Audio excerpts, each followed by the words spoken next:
Hello student, আমার নাম জিৎ এবং আমি আজকে আবার একটা নতুন টপিক নিয়ে তোমাদের সামনে হাজির হয়েছি। অবশ্যই যারা ভিডিওটাকে প্রথম দেখছো বা চ্যানেলে নতুন এসেছো তারা অবশ্যই চ্যানেলটাকে সাবস্ক্রাইব করে নেবে এবং সাবস্ক্রাইব করে পাশে থাকা বেল নোটিফিকেশনকে অন করে দেবে যাতে আমার এইসব ইনফরমেটিভ ভিডিও তোমরা যাতে মিস না করতে পারো।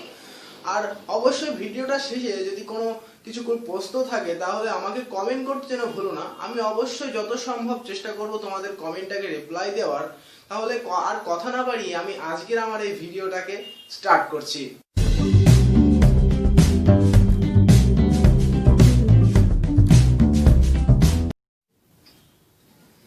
হ্যালো স্টুডেন্ট, আমার নাম জিৎ। তাহলে দেখো, আজকে আমি যে টপিক নিয়ে আলোচনা করব সেটা হচ্ছে ইলেকট্রোম্যাগনেটিজম। এটা ইলেকট্রোম্যাগনেটিজমের পার্ট 2 ভিডিও এবং পার্ট 1 ভিডিওতে আমরা এই ইলেকট্রোম্যাগনেটিজমের বেসিক জিনিস কিন্তু আলোচনা করেছিলাম, ঠিক আছে? তাহলে আজকে আমরা কিন্তু বেসিক জিনিসটাকে অতিক্রম করে বায়োসাভার্টের সূত্রটাকে ধরবো এবং বায়োসাভার্ট সূত্রের বিবৃতিগুলো আমরা নির্ণয় করব, ঠিক আছে?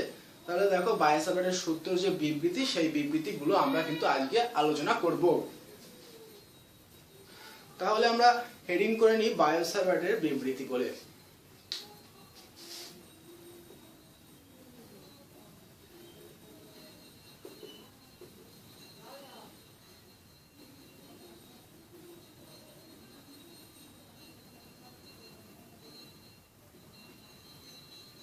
ঠিক আছে, দেখো বায়োসাভার্টের বিবৃতি বলে লিখে নিয়েছি। এখন দেখো, আগের আমরা পার্ট 1 ভিডিওতে বায়োসাভার্টের কিন্তু যে মেন ইম্পর্টেন্ট, ভেরি ইম্পর্টেন্ট যে সূত্রটা পেয়েছিলাম সেটা হচ্ছে চৌম্বক ক্ষেত্র del B is equal to mu naught by 4 pi I del L sine theta by R square. এই মানটা আমরা পেয়েছিলাম। অবশ্যই তোমরা যারা পার্ট 1 এর ভিডিওটা দেখোনি তারা কিন্তু অবশ্যই আমি সাজেস্ট করব যে পার্ট 1 এর ভিডিওটা দেখে নেবে, যাতে ফলে কি হবে যে এই সমীকরণটাতে কোথা থেকে আসে। এটা কিন্তু খুবই ইম্পর্টেন্ট সমীকরণ, যেটা কিন্তু পরবর্তীকালে হার পদে পদে লাগবে, স্টেপে স্টেপে লাগবে। তার জন্য বলবো পার্ট 1 ভিডিওটা দেখে নেবে যাতে খুবই ইজিলি বুঝতে পারবে। দেখো, del B is equal to mu naught by 4 pi I del L sine theta. এখন বায়োসাভার্ট সূত্রের প্রয়োগ, এই যে সূত্রের প্রয়োগ করার আগে আমি এই ডেল এল ভেক্টর, এটা ডেল বি ভেক্টর, এটা একটু বলে নিই। এটা কিন্তু একটা পরিবাহী নিয়েছিলাম এবং তার উপরে একটা বিন্দুতে পি ধরেছিলাম এবং সেই ক্ষেত্রে এই ক্ষুদ্র অংশ ডেল এল এর জন্য ডেল বি এই মানটা পেয়েছিলাম। এখন যদি এ ও বি একটা পরিবাহী দিয়ে দেয় এবং তার মধ্যে প্রবাহমাত্রা আই যায় এবং যদি বলে পুরো পরিবাহীর ক্ষেত্রে যে মানটা সেটা কত। দেখো, এই ক্ষেত্রে কি হবে, যদি বলে পুরো পরিবাহীর ক্ষেত্রে, এটা কিন্তু পুরো পরিবাহীর ক্ষেত্রে ডেল বি না, এটা হচ্ছে এই ডেল এল ক্ষুদ্র অংশের সাপেক্ষে ডেল বি হচ্ছে এই পি বিন্দুতে চৌম্বক ক্ষেত্র। এবারটা যদি বলে এ বি, এ টোটাল পুরো পরিবাহী তার, এই তারের ক্ষেত্রে ডেল বি এর মানটা কত হবে। সেই ক্ষেত্রে বি ইজ ইকুয়াল টু, দেখো সামেশন আসতে হবে এবং ক্ষুদ্র ক্ষুদ্র অংশের যোগফল আমরা সামেশন করেই পাবো। তাহলে দেখো, এটা ধ্রুবক পদ কোনদিন সামেশনের ভিতরে থাকে না, সেটা বাইরে বেরিয়ে আসে। তার জন্য আমি লিখছি del mu naught by 4 pi sum of I del L sine theta by R square. তাহলে এই যে সূত্রটা, এটা হচ্ছে পুরো পরিবাহীর ক্ষেত্রে ডেল বি অর্থাৎ বি চৌম্বক ক্ষেত্রের মান এটা পাচ্ছে। এবং আরেকটা জিনিসও জানতে হবে যে এই সূত্রের ভেক্টর রূপটা একটু জেনে রাখতে হবে। দেখো, এই যে del B vector is equal to mu naught by 4 pi, এটা সামেশন অফ যে সূত্রটা আসবে I del L R vector by R cube. এই হচ্ছে তোমার এর ভেক্টর রূপ। এটাও এই দুটো জিনিস খুবই মনে করে রাখবে। এইটা কি আমি বলে দিচ্ছি, হচ্ছে তোমার সম্পূর্ণ পরিবাহীর ক্ষেত্রে, এটা হচ্ছে সম্পূর্ণ পরিবাহীর ক্ষেত্রে।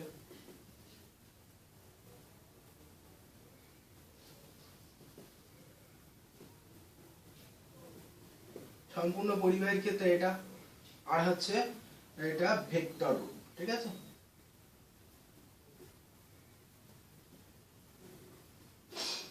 এটা ভেক্টর রূপ। এই দুটো জিনিস কিন্তু পরবর্তীকালে লাগবে, তাই আমি এটা একটু আলোচনা করে দিলাম।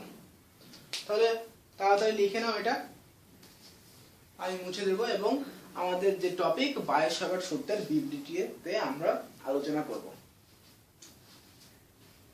দেখো, বিবৃতিতে যাওয়ার অনেকগুলো দুটো এই বায়োসাভার্টের বিবৃতিটা কিন্তু দুটো ভাগ আছে, ঠিক আছে। এই দুটো ভাগের মধ্যে এইটা প্রথম হচ্ছে তোমার দীর্ঘ ঋজু পরিবাহী, আর একটা হচ্ছে বৃত্তীয় পরিবাহীর ক্ষেত্রে চৌম্বক ক্ষেত্র, ঠিক আছে। একটা আছে দীর্ঘ ঋজু পরিবাহীর ক্ষেত্রে, আর একটা আছে বৃত্তীয় পরিবাহীর ক্ষেত্রে চৌম্বক ক্ষেত্র। এই দুটো ভাগ আছে বায়োসাভার্ট সূত্রের যে বিবৃতি তার যে প্রয়োগের উপর, ঠিক আছে। প্রয়োগ বিবৃতিটা বললাম, এটা বলি প্রয়োগ, বেস্ট আছে প্রয়োগের উপরে। দেখো আমি কি বললাম, প্রথমে প্রয়োগটা দুটো ভাগে বিভক্ত, এক হচ্ছে দীর্ঘ ঋজু পরিবাহী, তাহলে আজকে আমরা দুটোই করব। তাহলে যে প্রথম যেটা সেটা হচ্ছে দীর্ঘ ঋজু পরিবাহীর ক্ষেত্রে। দেখো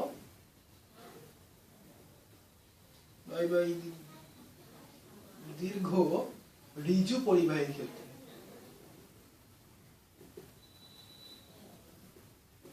দীর্ঘ ঋজু পরিবাহীর ক্ষেত্রে সাধারণত এরকম হয়। দীর্ঘ ঋজু পরিবাহীর ক্ষেত্রে দেখো একটা পরিবাহী কল্পনা করতে হয়। আমি ছবিটা একটু এঁকে দিচ্ছি। দেখো এই দুটো ছবি থাকে, দেখো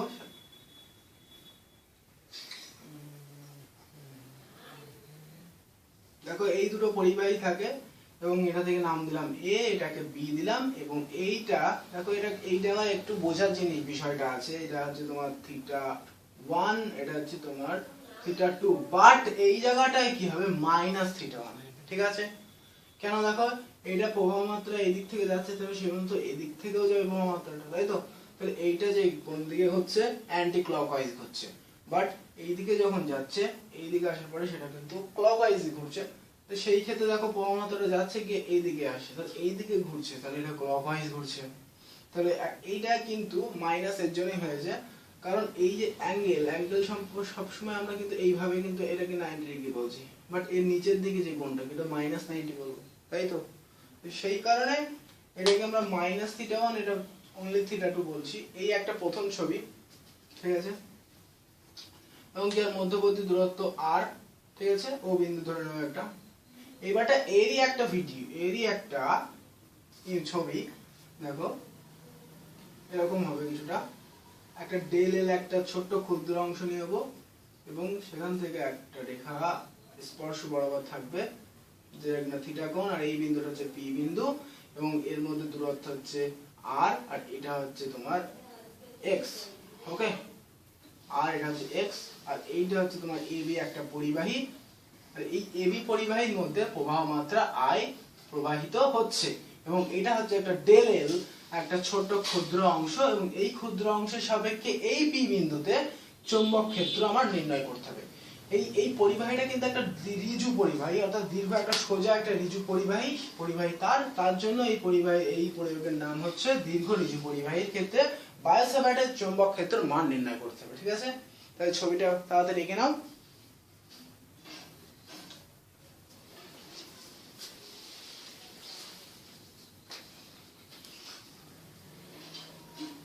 দেখো অনেকে মনে করবে যে তড়িৎ চুম্বকগত বিষয় একটা কঠিন অধ্যায়, কিন্তু না, আমি আজকে যেভাবে বোঝাবো দেখবে কোনো প্রবলেম থাকবে না, ভেরি ইজি লাগবে, খুবই সিম্পল লাগবে। দেখো তাহলে ছবিটা আঁকা হয়ে গেছে। এখন কি হচ্ছে, আমরা কি জানতাম যে বায়োসাভার্টের মেইন যে সূত্র সেটা ইকুয়াল টু কি জানতাম, যে del B is equal to mu naught by 4 pi I del L sine theta by R square. এটাই তো জানতাম আমরা, del B is equal to কোন একটা বিন্দুতে তার সাপেক্ষে চৌম্বক ক্ষেত্রের মান del B is equal to এটা। এখন এখানে আমাদের কিছু কিছু মানের উপরে লক্ষ্য করতে হবে। এখন দেখো এইটা যদি থিটা, এই কোণটা থিটা ধরেছি, এবং এদের এই কোণটাকে আমরা ধরছি বিটা, এবং এটাকে ধরছি আলফা, সরি আমরা এটাকেই আলফা ধরে নিই, আর এটাকে বিটা ধরে নিই, ওকে। এই কোণটা আলফা, আর এটা বিটা কোণ, ঠিক আছে। এখন আমাদের এই বিবৃতিতে, এই প্রয়োগে আমাদের তিনটে জিনিসের উপরে খুব ভালোভাবে ফোকাস করতে হবে। একটা হচ্ছে আমার এই থিটার মানটা বের করতে হবে, প্রথম আমাদের টার্গেট। নেক্সট টার্গেট এই ডেল এল এর মানটা বের করতে হবে, এবং থার্ড টার্গেট একদম মোস্ট ইম্পর্টেন্ট যেটা কি আর এর স্কয়ার, এই মানটাকে আমাদের বের করতে হবে। কিন্তু তোমরা তো ভাবছো এখানে আটটা কোথায়, আটটা কি হবে, কিন্তু দেখো আটটা কিন্তু হবে না, এটা ডেল এল এর সাপেক্ষে স্পর্শক যেহেতু বি, এর দূরত্বটা যেহেতু এক্স দিয়েছি, তাহলে এখানে এক্স হবে। ঠিক আছে, আমি এটা এর জন্য দেরি করে লিখলাম যাতে তোমাদের বোঝাতে পারি। এই জায়গাটায় কিন্তু এক্স হবে। সবসময় যে আর হবে তার কোনো কথা নেই, যেটা চিত্রের উপর ডিপেন্ড করবে। সেখানে আর দেওয়া আছে বা এক্স দেওয়া আছে বা ইউ দেওয়াও থাকতে পারে অনেক অনেক ক্ষেত্রে। তাহলে I del L sine theta by X square. তাহলে এই থিটার মানটা আমরা বের করতে হবে। এই যে থিটা, এই থিটার মানটা বের করতে হবে। এবার কথা হচ্ছে এই থিটার মান আমরা কি করে বের করব? কারণ এখানে দেখো থিটার মানও কিন্তু আমরা ভুল বলেছি। এখানে কি হবে? এখানে আলফা হবে, কারণ আমাদের যে কোণটা সেটা তো আলফার মধ্যেই বের করতে হবে। তাহলে এখানে হবে আলফা। ঠিক আছে, তাহলে বুঝতে পারলে এখানে আলফা দিলাম কেন, এখানে এক্স দিলাম কেন? তাহলে প্রথমে আমার আলফার মান বের করতে হবে, তারপরে ডেল এল এর মান, তারপরে এক্স স্কয়ার এর মান। দেখো আলফা বের করতে গেলে একটা জিনিস খুবই লক্ষ্য করে দেখবে যে আলফা আর এই বিটা, এই তো দুটো তো 180 ডিগ্রি কোণ, তাই তো? তাহলে আমি 1 নম্বর দিয়ে আমি যেটা লিখতে পাচ্ছি, দেখো alpha plus beta is equal to 180 degree. তাহলে এটা তো সত্যি কথা, তাই তো, যে আলফা প্লাস বিটা তো 180 ডিগ্রি হচ্ছে, কারণ এরা তো পরস্পর একটা এর উপরে রয়েছে। এই হিসেবে এখানে তো জানি আমরা 180 ডিগ্রি, তাই তো? তারপরে দেখো, তাই এখান থেকে আলফা ইজ ইকুয়াল টু কি বলতে পারি, যে alpha is equal to 180 minus beta. ঠিক আছে, বাট এখানে বিটারও একটা মান আছে। আমরা কি জানি, একটা ত্রিভুজের তিনটে কোণের সমষ্টি 180 ডিগ্রি, তাই তো? এখন এই কোণটার দেখো, এই কোণটা একটু লক্ষ্য করবে, আর এই অংশটা হচ্ছে এল, এবং এই অংশটা এল, এবং এই এল আর আর এর মধ্যবর্তী এই যে কোণ, এটা কিন্তু 90 ডিগ্রি। তাহলে দেখো এই যদি ত্রিভুজ ভাবি এবং এই যদি 90 ডিগ্রি হয়, তাহলে এই দুটো মিলেও যোগ 90 ডিগ্রি হবে, তবেই আমার 180 ডিগ্রি হবে, তাই তো? তাহলে এই দুটো 45, এটা 45 আর এটা 90 ইকুয়াল 180। এখন বিটার মান যেটা হবে, দেখো বিটার মান আলটিমেটলি যেটা আসবে 90 ডিগ্রি প্লাস থিটা। ঠিক আছে, আলফার মান আসবে 90 degree plus theta. sin alpha is equal to 90 degree plus theta. ঠিক আছে, কোনো প্রবলেম থাকলে দেখো।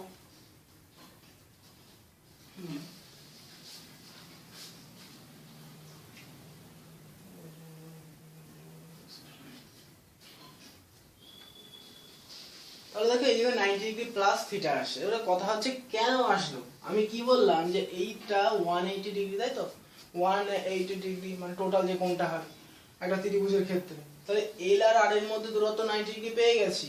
তাহলে এটা আমাদের কি করতে হবে, 90 ডিগ্রি মাইনাস আলফা। তাহলে বিটার যে মানটা, beta is equal two 90 degree minus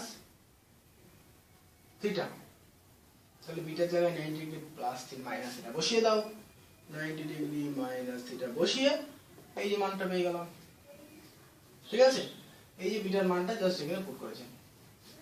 তাহলে আমার প্রথম উদ্দেশ্য কি ছিল, আলফার মানটা বের করা, সেটা সাকসেসফুলি কমপ্লিট। এখন দ্বিতীয় যেটা, সেটা বের করতে হবে আমার ডেল এল এর মান। দেখো ডেল এল এটা সম্পূর্ণ একটা ভেক্টর রূপ এল এর, তাই তো? আমরা তো শিখেছি ভেক্টরে এলটা মান বের করব, তার ডেরিভেটিভ করলেই চলে আসবে ডেল এল। ঠিক আছে, এখন এলটা কি আছে এই ত্রিভুজের দিকে লক্ষ্য করো তো। এই বি নম্বর ত্রিভুজের ক্ষেত্রে দেখো এটা তো লম্ব হিসেবে আছে, তাই তো? এখন আমি একটু ট্যান থিটা সূত্র ফেলি। Tan theta is equal to কি, লম্ব বাই ভূমি। ঠিক আছে, তোমরা যেন টেনেই শিখেছো। লম্ব এর ক্ষেত্রে এল আর ভূমি এর ক্ষেত্রে আর, এল বাই আর। তাহলে এল ইজ ইকুয়াল টু কি হচ্ছে, দেখো আর ইনটু ট্যান থিটা। এটা পেলাম শুধু এল এর মান, এটা কিন্তু ডেল এল এর মান না, এর ভেক্টর করতে হবে, ডেরিভেটিভ করতে হবে। ঠিক আছে, del L is equal to তাহলে কি হয়, আর আর এর মান 1 যেহেতু সেটা আর থাকছে, আর ট্যান থিটার ডেরিভেটিভ sec স্কয়ার থিটা। ঠিক আছে, sec স্কয়ার থিটা, আর এখানে sec স্কয়ার থিটা আর থিটা ডেরিভেটিভ d থিটা।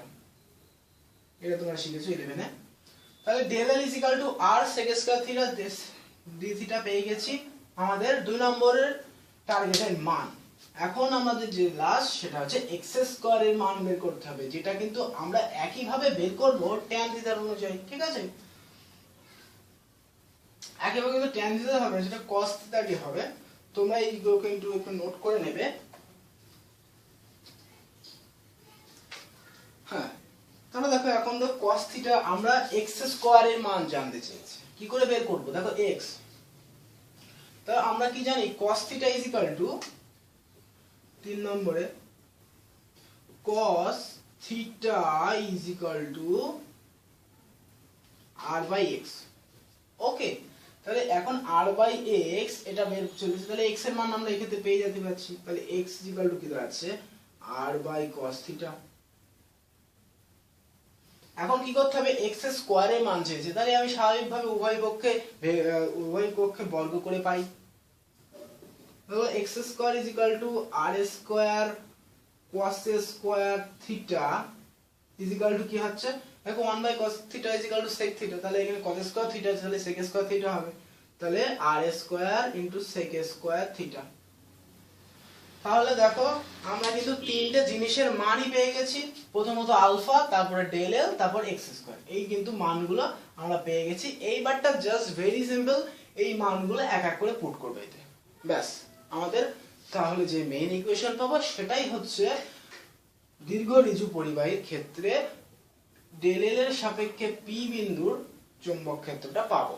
ঠিক আছে, দেখো আলফা যে মান সেটা ইকুয়াল টু আমরা লিখে রাখছি 90 ডিগ্রি প্লাস থিটা, আর ডেল এল এর মান যেটা সেটা হচ্ছে r sec square theta d theta, আর আরেকটা যেটা x স্কয়ার এর মান পেয়েছি সেটা হচ্ছে তোমার r square sec square theta, তাই তো? এখন জাস্ট এই মূল 1 নং যেটা সমীকরণ দিয়ে নাও, এই সমীকরণে আমরা সব এক এক করে মানটা বসালেই চলে আসবে ইকুয়েশন। ঠিক আছে, দেখো del v is equal to তাহলে কি দাঁড়াচ্ছে মিউ নট বাই 4 পাই, ও মাত্র i যা আছে i থাকবে, দেখো ডেল এর একটা মান আছে আর sec square theta d theta by, দেখো একটা জিনিস মনে করে রাখবে, আমি কি দেখেছিলাম sin আলফার মান কি বলেছিলাম 90 ডিগ্রি প্লাস থিটা। এখন 90 degree plus theta, sin 90 degree plus theta তো মানে cos থিটা, তাই তো? তাহলে একেবারে আমি লিখছি cos থিটা, ঘাবড়াবার কিছুই নেই, আমি একেবারে লিখেছি। তোমরা চাইলে এক লাইন বেশি করেও লিখতে পারো, আমি এখানে আলফার মানটা বসিয়ে তারপরে cos থিটা লিখতে পারো যদি অসুবিধা হয়। আর x স্কয়ার এর মান r square sec square theta, তাহলে এখন দেখো sec স্কয়ার থিটা এলিমিনেট হয়ে যাচ্ছে, এবং r এখানে একটা শুধু r পড়ে থাকছে, এবং যে মানটা আমরা পাচ্ছি মিউ নট বাই 4 পাই, এখানে i cos theta d theta by r।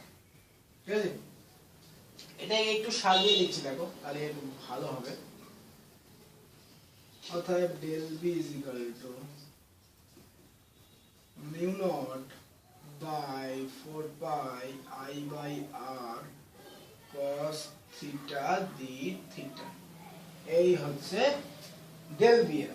ঠিক আছে, এবারটা কথা হচ্ছে এটা শুধু ডেল v এর মান, এই ডেল v এর মানটা শুধু p বিন্দুর সাপেক্ষে, এই ডেল l শুধু একটা ক্ষুদ্র অংশ ডেল l, এই ডেল l এর সাপেক্ষে এই p বিন্দুতে ডেল v অর্থাৎ চৌম্বক ক্ষেত্রের মানটা এইটা, এটা কিন্তু সমগ্র পরিবাহীর ক্ষেত্রে মানটা নয়।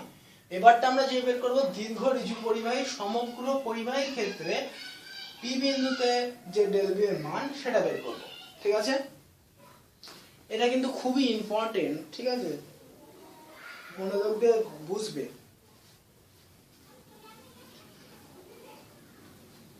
এখন টোটাল মান বের করতে গেলে আমাদের কি ইন্টিগ্রেশন করতে হবে, ইন্টিগ্রেশন একটা খুবই সোজা, ইন্টিগ্রেশন কঠিন হবে না, তো দেখে নাও আমি বুঝিয়ে দিচ্ছি। দেখো এটা টোটালি একটা ক্ষুদ্র ক্ষুদ্র অংশ যোগ করে টোটাল পরিবাহী হয়, তাহলে এখানে ইন্টিগ্রেশন করব আর মানটা পেয়ে যাব। কি করে করছি লক্ষ্য করো,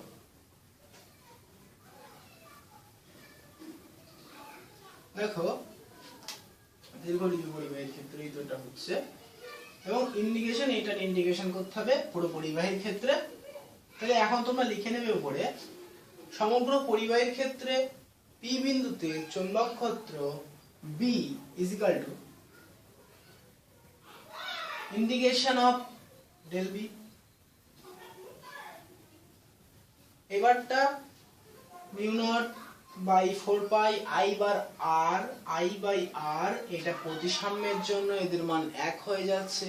এবং ধরো একই যার মান 1 তাকে আমি ইন্টিগ্রেশন করে আমার তো উপায় নেই, লাভ নেই, তার জন্য সেটাকে ইন্টিগ্রেশনের বাইরে নিয়ে আসবো। না কিরকম, এরকম যে mu naught by 4 pi I by r, and এইবারটা ইন্টিগ্রেশন আসবে। এবং এদের রেঞ্জটা কিন্তু এই রেঞ্জ দেখার জন্যই কিন্তু এই 1 নম্বর অর্থাৎ এই চিত্রটা লাগবে কাছে, যে -θ1 থেকে -θ2 এর রেঞ্জ প্লাস -θ1 থেকে θ2 অবধি এর রেঞ্জ। অবশ্যই এটা মেনশন করতেই হবে, ইন্টিগ্রেশন করতে গেলে রেঞ্জ কিন্তু মেনশন করতে হবে, দ্যাট ইজ ভেরি ইম্পর্টেন্ট। ঠিক আছে, তাহলে -θ1 থেকে রেঞ্জ θ2। এখন cos θ dθ, cos θ। এখন দেখো ইন্টিগ্রেশনের মধ্যে যদি cos θ dθ থাকে তাহলে সেটাকে আমরা বলতে পারি sin θ। ওকে, sin θ বলতে পারি।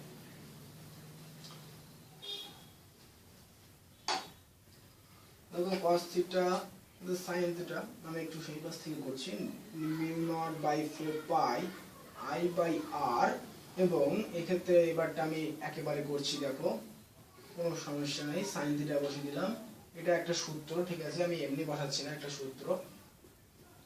এবং রেঞ্জগুলো কিন্তু একটা বক্সের মধ্যে করতে হয় এবং রেঞ্জগুলো ঠিক এইভাবে সেম রেঞ্জ লিখতে হবে। দেখো এইটা যে মান এসেছে এটা হচ্ছে sin θ হয়, cos θ dθ sin θ হয় ইন্টিগ্রেশনে।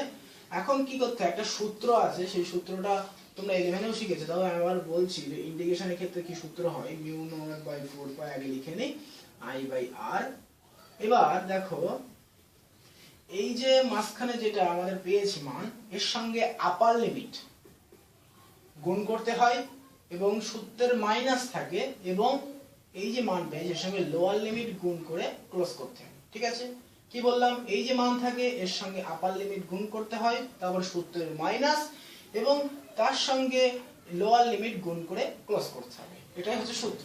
দেখো তাহলে sin θ2 সূত্রের মাইনাস এবং sin θ1, কিন্তু দেখো মাইনাস আছে, তাহলে আমরা প্লাস করে দিচ্ছি একেবারে, কোনো প্রবলেম নেই, তোমরা এক লাইন বেশি করে করো sin θ1।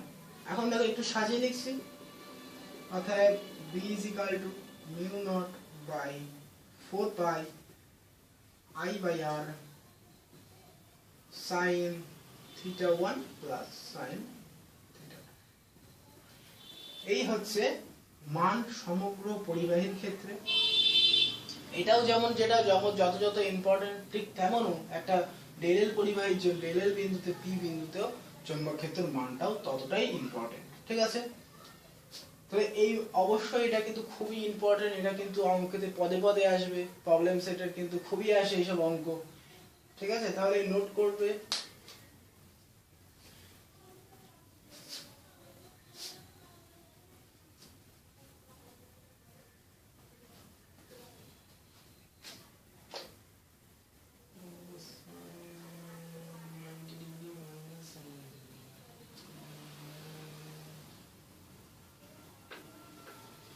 এখন তাহলে দেখো আমরা যেটা করাবো সেটা হচ্ছে অসীম দৈর্ঘ্যের তারের জন্য কি করব। ঠিক আছে,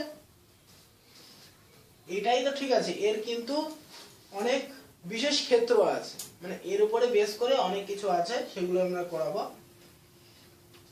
দীর্ঘ পরিবাহীর ক্ষেত্রে বিশেষ ক্ষেত্র এক বলেছে, যদি এই তারটা যদি অসীম দৈর্ঘ্যের হতো, মানে খুবই বড় হতো, যদি অসীম দৈর্ঘ্যের হতো, তাহলে সেই ক্ষেত্রে ডেল এই বি এর মানটা কেমন হতো, বা ডেল বি এর মানটা কেমন হতো, সেটা একটা বলে দিয়েছে, কন্ডিশন বলে দিয়েছে। অর্থাৎ অসীম পরিবাহীর ক্ষেত্রে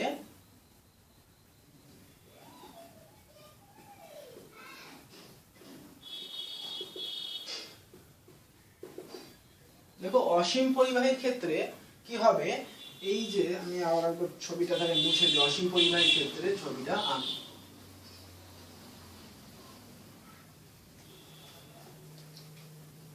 দেখো অসীম পরিবাহীর ক্ষেত্রে কি হচ্ছে, আগে তো এইরকম একটা পরিবাহী, এটা কিন্তু অসীম, পুরো তুমি যতদূর তুমি কল্পনা করতে পারো কল্পনার বাইরে, অসীম। ঠিক আছে, এবং ধরো তুমি এখান থেকে একটা ছোট্ট বিন্দু যাই হোক একটা ডিএল বা ডেলএল নিয়ে নিলে এবং তার সাথে একটা বিন্দু পি। এখন তুমি মনে করলে এখান থেকে এখানে কানেক্ট করেছি, এই যে মানটা, এই মানটা হচ্ছে 45 ডিগ্রি এসেছে, ধরি কি 45 ডিগ্রি, হ্যাঁ এই মানটা ধরো থিটা এসেছে।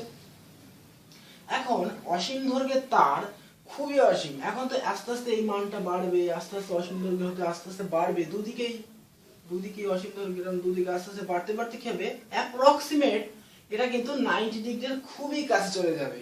তুমি হয়তো ভাববে এখান থেকে তো মিলছে না, কিন্তু অনেক দূর অতিক্রম করে তবে কিন্তু এরা মিলে যাচ্ছে এক সময় গিয়ে। তো অ্যাপ্রক্সিমেট এই যে মানটা এটা কিন্তু 90 ডিগ্রির খুবই কাছে চলে যাচ্ছে, ঠিক আছে।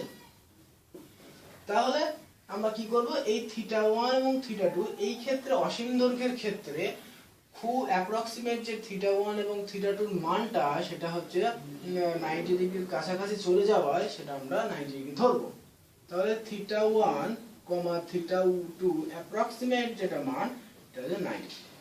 ওকে, এটাই হচ্ছে অসীম দৈর্ঘ্য ক্ষেত্রে এটাই হয়।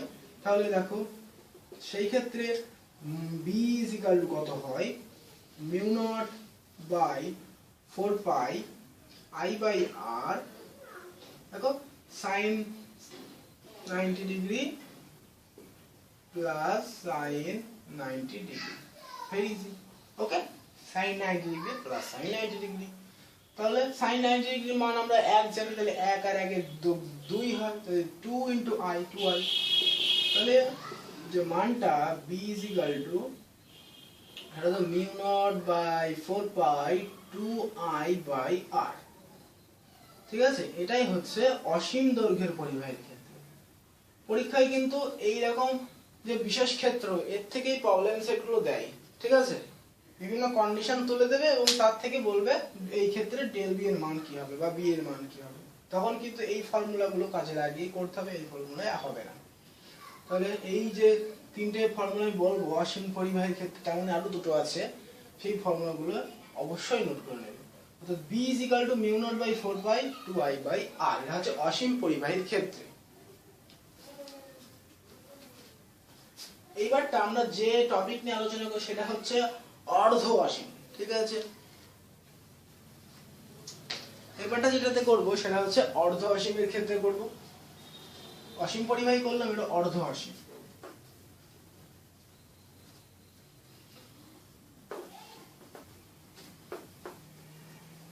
দেখো এটাই করে নি অর্ধ অসীম।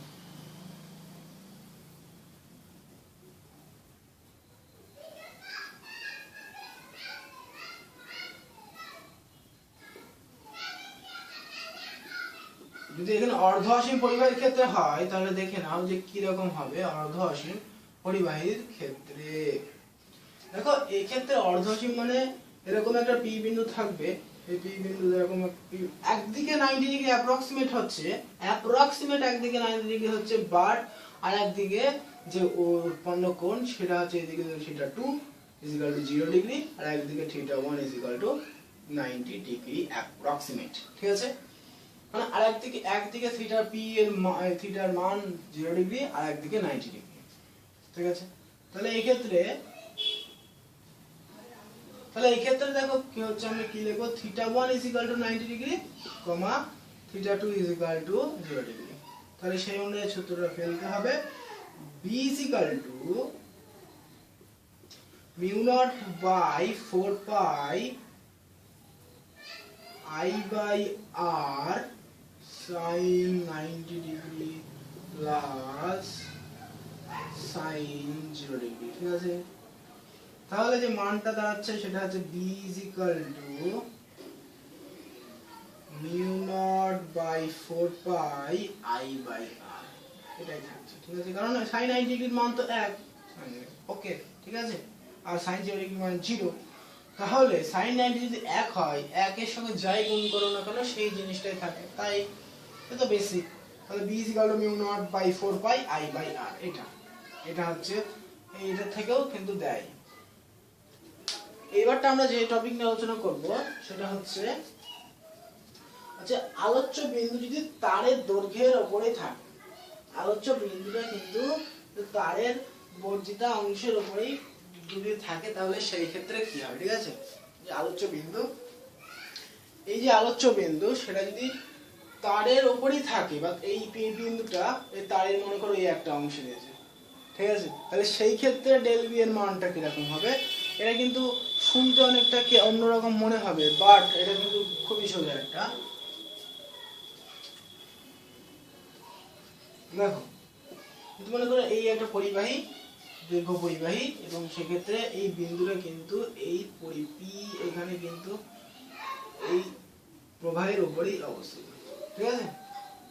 তাহলে কি হবে দেখো, এখানে যে মান সেটা যদি ভাবি যে অ্যাপ্রক্সিমেট যদি সেই পি বিন্দুর উপরে হয়, তাহলে এটা এক্ষেত্রে যে সূত্রটা হয় সেটা হচ্ছে del B is equal to 3 নম্বর, del B is equal to mu naught by 4 pi I by R sin 90 degree minus sin 90 degree minus sin 90 degree, ঠিক আছে?